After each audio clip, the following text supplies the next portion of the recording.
Hello everyone, welcome to Learn with Yasmin. আজি আমি পঢ়িম ক্লাস 12 বায়োলজিৰ চেপ্টাৰ 2 সপুষ্পক উদ্ভিদৰ যৌন প্ৰজনন। ইয়াৰ পাৰ্ট 8 পঢ়িম। অলৰেডি 7টা পাৰ্ট আপলোড কৰা হৈছে, যদি চোৱা নাই চাই ল'বা। তো আজিৰ আমাৰ প্ৰথমটো টপিক হৈছে কি পৰাগৰেণু স্ত্ৰীকেশৰৰ আন্তঃক্ৰিয়া। যেতিয়া পৰাগযোগ হয়, পৰাগযোগ কোনে কৰে? পৰাগযোগ পৰাগ বাহকে কৰে। যেতিয়া পৰাগযোগ হয় তেতিয়া যিবোৰ পৰাগ বাহক থাকে সেই পৰাগ বাহকে এইটো নিশ্চিতি নকৰে, এইটো চিয়ৰিটি নিদিয়ে যে ইহঁতে যিটো পৰাগৰেণু লৈ আহি আছে সেইটো পৰাগৰেণু যিটো গৰ্ভমুণ্ডত পেলাব সেইটো গৰ্ভমুণ্ড একে প্ৰজাতিৰে হ'ব, হয়নে? যিবোৰ পৰাগ বাহক থাকে যেনেকুৱা পতংগ হওক বা জীৱ জন্তু হওক, ধূলি যিবোৰ কি আছে বায়ু আছে বা পানী আছে, এইবোৰে এইটো নিশ্চিত নকৰে, এইটো চিয়ৰিটি নিদিয়ে যে যিবোৰ পৰাগৰেণু ইহঁতে লৈ আহি আছে সেই পৰাগৰেণুবোৰ ইহঁতে কি কৰিব, সেই একে প্ৰজাতিৰ যিটো গৰ্ভমুণ্ড থাকিব সেই গৰ্ভমুণ্ডত ইহঁতে এৰি দিব। ইয়াৰ নিশ্চিতি ইহঁতে নিদিয়ে। তাৰমানে কি হয় যে পৰাগযোগে প্ৰকৃত পৰাগৰেণু গৰ্ভমুণ্ডৰ লগত মিলি যোৱা বা একে প্ৰজাতিৰ স্থানান্তৰৰ নিশ্চিতি প্ৰদান নকৰে। কেতিয়াবা এনেকুৱা হয় যে যিবোৰ পৰাগৰেণু পৰাগবাহকে লৈ আহি আছে সেইবোৰ পৰাগৰেণু যিটো গৰ্ভমুণ্ডত ইহঁতে পেলায় সেইটো গৰ্ভমুণ্ড কি নহয়, একে প্ৰজাতিৰ নহয়, গৰ্ভমুণ্ডটো বেলেগ প্ৰজাতিৰ ফুল হয়। গতিকে ইহঁতৰ মাজত কি হ'ব নোৱাৰে, নিষেচন হ'ব নোৱাৰে। একে প্ৰজাতি নাইবা একেজোপা গছৰ বিসংগতিপূৰ্ণ মানে হৈছে কি খাপ নোখোৱা, মিল নোখোৱা, একে প্ৰজাতিৰ নোহোৱা পৰাগৰেণু প্ৰায়ে গৰ্ভমুণ্ডৰ ওপৰত অৱস্থান কৰে। কেতিয়াবা কি হয় একে প্ৰজাতিৰ নহয় গৰ্ভমুণ্ডটো, কিন্তু পৰাগৰেণুটো আহি পেলাই সেই বেলেগ প্ৰজাতিৰ পৰাগৰেণু আহি পেলাই গৰ্ভমুণ্ডত পৰে।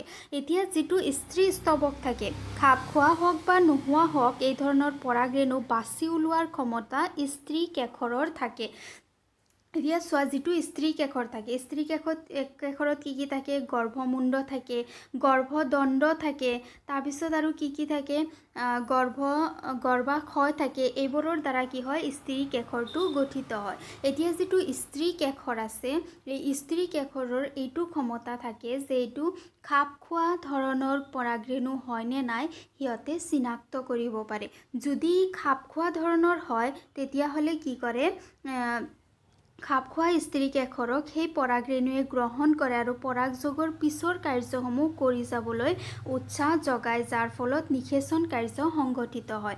তাৰমানে যদি খাপ খোৱা ধৰণৰ হয়, যদি একে প্ৰজাতিৰ হয় পৰাগৰেণুটো, তেতিয়াহ'লে যিটো গৰ্ভমুণ্ড থাকে, গৰ্ভমুণ্ডই কি কৰে, এই পৰাগৰেণুটোক একচেপ্ট কৰে, বুজি পালানে? গ্ৰহণ কৰে। গ্ৰহণ কৰাৰ পিছত পৰাগযোগৰ পিছৰ যিখিনি পিছৰ কাৰ্য কি হয়, যেনেকুৱা পৰাগনলীৰ সৃষ্টি হয়, সেই পৰাগনলীৰ সহায়ত কি কৰিব পাৰে, পৰাগৰেণুবোৰ গৰ্ভাশয়ত প্ৰৱেশ কৰিব পাৰে। গতিকে পৰাগনলীৰ সৃষ্টি হোৱা, তাৰপিছত ইহঁতে ক'ত যায়, গৰ্ভাশয়ত যায়, গৰ্ভাশয়ত গৈ পেলাই ডিম্বকৰ সৈতে লগ লাগে য'ত নিষেচন হয়। তো নিষেচনৰ বাকী যিখিনি প্ৰক্ৰিয়া, সেইখিনি প্ৰক্ৰিয়া সংঘটিত হয় কেতিয়া, যেতিয়া যিটো গৰ্ভমুণ্ড থাকে, গৰ্ভমুণ্ডই পৰাগৰেণুটোক চিনাক্ত কৰে আৰু যদি খাপ খোৱা বিধৰ হয় তেতিয়া একচেপ্ট কৰে আৰু পিছৰ কাৰ্যসমূহ হৈ যায়।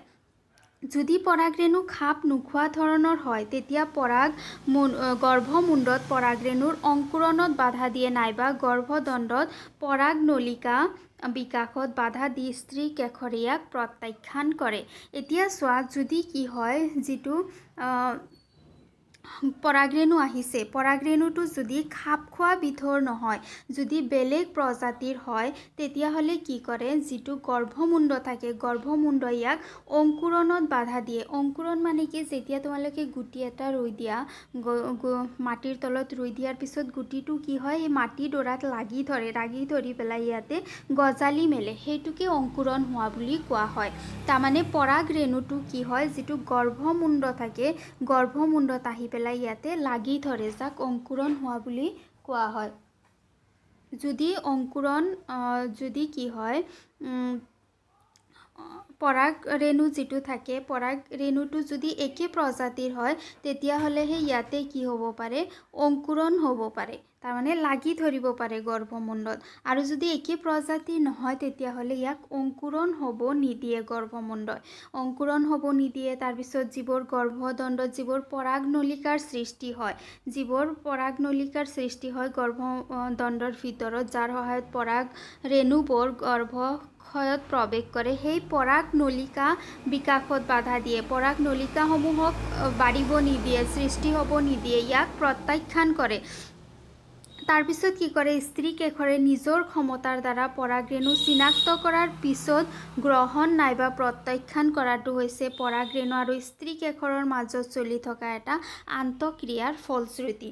এতিয়া চোৱা, যিটো গৰ্ভমুণ্ড থাকে, গৰ্ভমুণ্ডটোৱে যে চিনি পায় যে এইটো পৰাগৰেণু একে প্ৰজাতিৰ হয়নে নাই, সেইটো চিনি পোৱাৰ কাৰণ হৈছে কি, যিটো পৰাগ ৰেণু থাকে, পৰাগ ৰেণু আৰু গৰ্ভমুণ্ডৰ মাজত এটা আন্তঃক্ৰিয়া থাকে। পৰাগৰেণু আৰু গৰ্ভমুণ্ডৰ মাজত এটা ক্ৰিয়া চলি থাকে আৰু এই ক্ৰিয়াটো এনি টাইম এই গছৰ মাজত চলি থাকে, যাৰ কাৰণে ইহঁতে ইয়াক চিনি পাব পাৰে।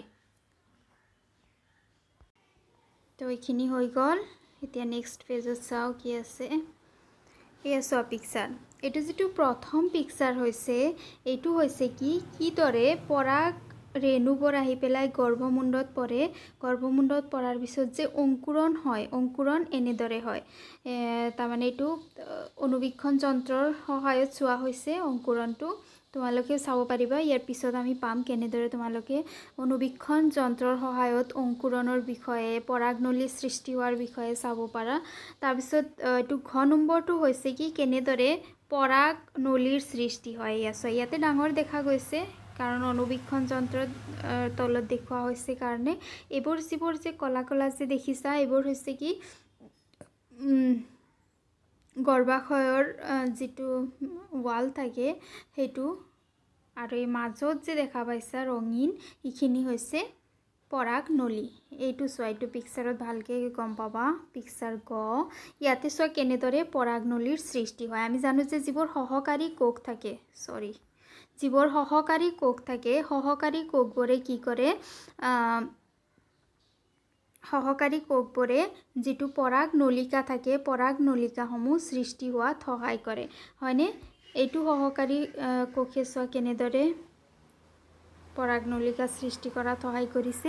এইটো হৈছে ইয়াতে এইটো হৈছে গৰ্ভমুণ্ড, গৰ্ভমুণ্ডৰ পৰা এই যে এটা নলী আহিছে, আহি পেলাই এইটো যে গৰ্ভাশয়ৰ লগত যে লগ লাগিছে, এইটো নলী হৈছে আমাৰ পৰাগনলী। বুজি পালানে? এইবোৰ হৈছে, এইটো যে গুটি গুটি দেখা পাইছে, এইবোৰ হৈছে গৰ্ভমুণ্ড।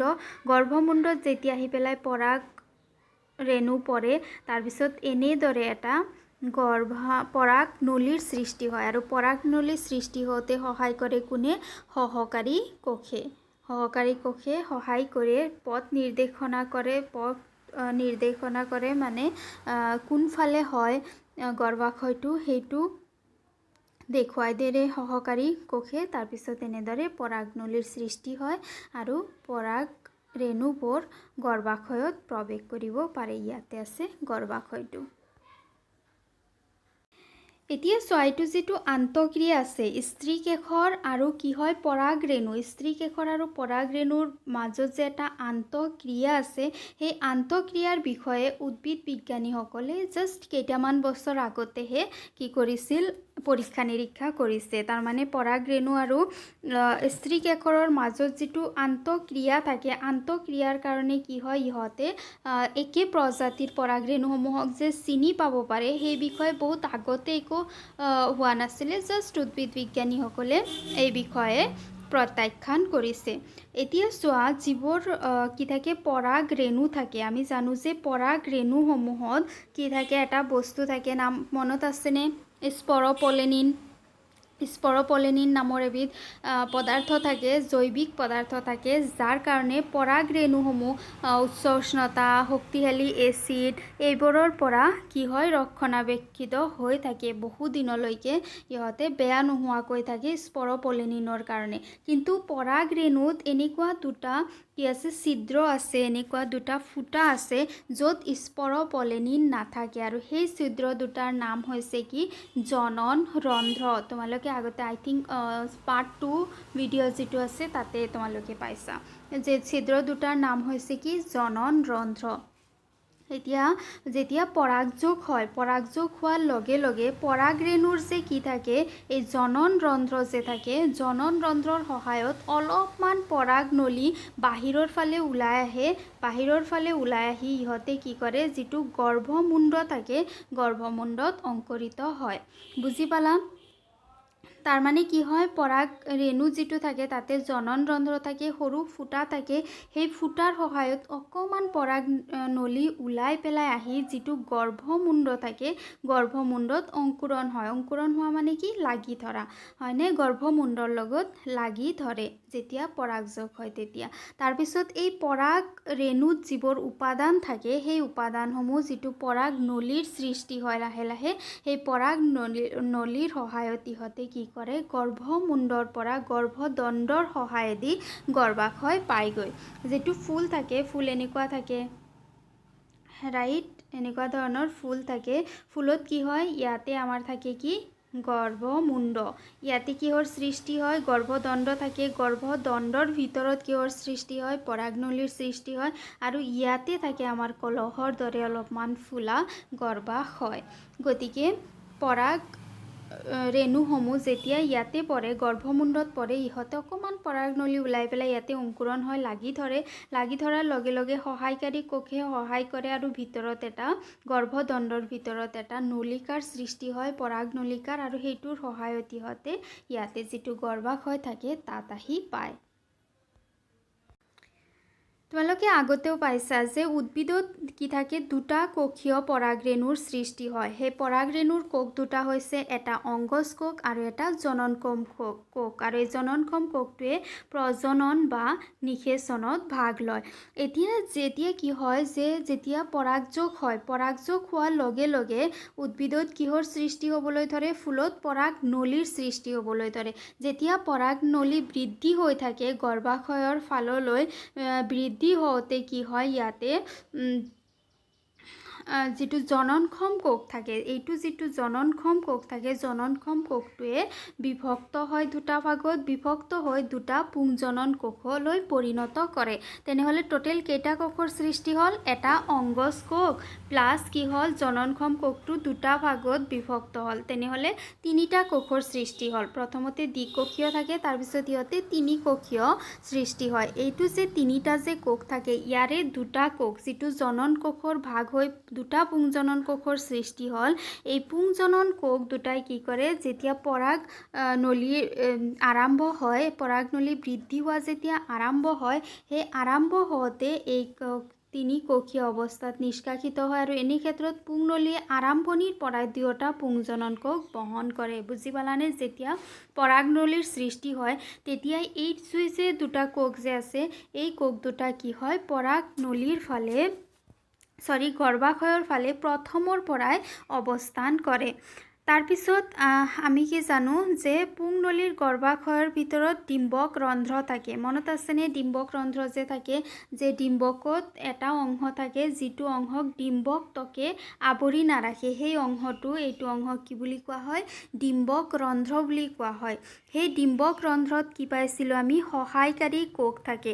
সহায়কাৰী কোষৰ কাম কি যিটো পৰাগনলী যে সৃষ্টি হয় এই পৰাগনলীটো যাতে ডিম্বাশয়ৰ ফালে সৃষ্টি হ'ব পাৰে তাক পথ নিৰ্দেশনা কৰি দিয়ে হয়নে। এতিয়া ডিম্বক ৰন্ধ্ৰয়েদি যেতিয়া পুংনলী গৰ্ভাশয় পোৱাৰ পিছত ডিম্বক ৰন্ধ্ৰয়েদি ডিম্বকত প্ৰৱেশ কৰে তেতিয়া কি হয় যিবোৰ সহায়কাৰী কোষ থাকে সহায়কাৰী কোষে কি কৰি দিয়ে পৰাগনলী প্ৰৱেশত পথ নিৰ্দেশনা কৰি দিয়ে, যে কোনফালে গৰ্ভাশয় আহে সেইফালে কি কৰি দিয়ে পথ নিৰ্দেশনা কৰি দিয়ে। এতিয়া এই গৰ্ভমুণ্ডত পৰাগৰেণু আহি জমা হোৱাৰে পৰা যেতিয়া পৰাগ বাহকৰ সহায়ত গৰ্ভমুণ্ডত আহি পেলাই পৰাগ ৰেণুসমূহ জমা হয়।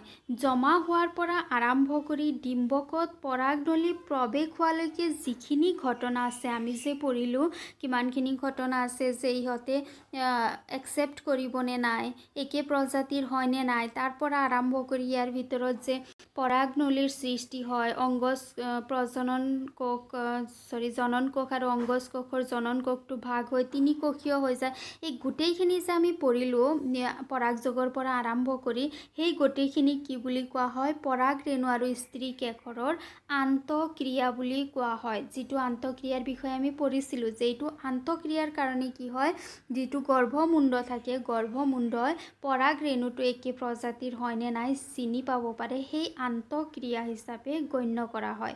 বুজি পালা? গৰ্ভমুণ্ডত পৰাগ ৰেণু জমা হোৱাৰ পৰা ডিম্বকত পৰাগনলিকা প্ৰৱেশ ঘটালৈকে কাৰ্যখিনিক একেলগে পৰাগ ৰেণু আৰু স্ত্ৰী কেশৰৰ আন্তঃক্ৰিয়া হিচাপে গণ্য কৰা হয়।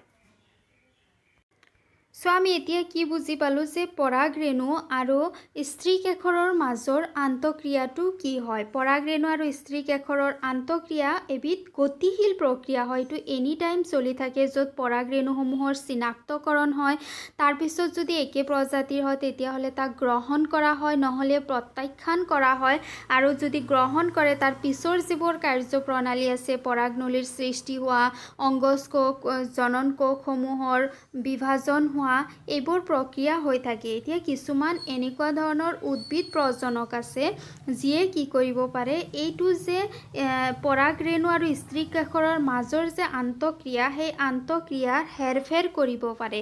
হেৰফেৰ কৰি পেলাই ইহঁতে বৰ্ণসংকৰৰ সৃষ্টি কৰিব পাৰে। বৰ্ণসংকৰ মানে কি? হাইব্ৰিড। আমি যে জানো যে হাইব্ৰিড প্ৰাণী আছে, তাৰপিছত হাইব্ৰিড জীৱ জন্তু আছে, যেনেকুৱা হাইব্ৰিড গৰু আছে য'ৰ পৰা বহুত পৰিমাণে গাখীৰ উৎপাদন হয়। তাৰপিছত হাইব্ৰিড ভেজিটেবল আছে য'ত উৎপাদনৰ মাত্ৰা বেছি হয় বা ভেজিটেবলটোৰ ছাইজ ডাঙৰ হয়। তো এই বৰ্ণসংকৰৰ মানে হৈছে কি, যিটো আন্তঃক্ৰিয়া আছে, আন্তঃক্ৰিয়াত যে ইহঁতে একে প্ৰজাতিৰহে যিটো পৰাগ ৰেণু থাকে তাক যে একচেপ্ট কৰে, কিন্তু বৰ্ণসংকৰত কি কৰা হয়, একে প্ৰজাতি নোহোৱা পৰাগ ৰেণুসমূহক একচেপ্ট কৰা হয়। দুটা বেলেগ প্ৰজাতিৰ মাজত প্ৰজনন ঘটাই পেলাই এটা নতুন জীৱৰ সৃষ্টি কৰাকে বৰ্ণসংকৰ বুলি কোৱা হয়। তো উদ্ভিদ প্ৰজনকসকলে বৰ্ণসংকৰ কৰে উৎপাদন বেছি কৰাৰ কাৰণে, আৰু বৰ্ণসংকৰত পুংৰেণু আৰু স্ত্ৰী কেশৰৰ আন্তঃক্ৰিয়া হেৰফেৰ কৰা হয়। এতিয়া তুমি কি কৰিব পাৰা, এখন কাঁচৰ শ্লাইড, তোমালোকে লেবত শ্লাইড যে থাকে কাঁচৰ শ্লাইড এখন লৈ তাতে এটোপাল চেনি পানী দিয়া, গাঢ়া চেনি পানী তাতে লৈ পেলাই তাতে মটৰ মাহ, মাটিমাহ আদিৰ যিবোৰ কি থাকে বা নয়নতাৰা ফুল যে আছে সিহঁতৰ যে গুটি থাকে, গুটিবোৰ ছটিয়াই দিয়া আধা ঘণ্টামানৰ কাৰণে ৰাখি দিয়া। আধা ঘণ্টামানৰ পিছত কি কৰা, ইহঁতক যিটো নিম্নতম শক্তিসম্পন্ন লেন্স আছে, তাৰমানে অতি সৰু সৰু বস্তু চাব পৰা যিবোৰ লেন্স আছে অনুবীক্ষণ যন্ত্ৰৰ, সেই লেন্সৰ সহায়ত ইয়াক অধ্যয়ন কৰিলে তোমালোকে দেখা পাবা পৰাগ ৰেণুৰ পৰা কেনেদৰে পৰাগনলিকাৰ সৃষ্টি হয় সেই বিষয়ে ভালকৈ দেখিবলৈ পাবা। তো ভিডিঅ' বহুত ডাঙৰ হৈ গ'ল, আমি নেক্সট ভিডিঅ'ত এইবোৰ পঢ়িম। উদ্ভিদ প্ৰজনন এইটো পেৰাগ্ৰাফ যে নেক্সট ভিডিঅ'ত পঢ়িম। আজিৰ কাৰণে ইমানখিনিয়ে। ভিডিঅ' কেনেকুৱা পালা জনাবা, যদি ভাল লাগিছে লাইক কৰিবা, বন্ধু বান্ধৱৰ সৈতে শ্বেয়াৰ কৰিবা আৰু চেনেল ছাবস্ক্ৰাইব কৰিবা। Thank U.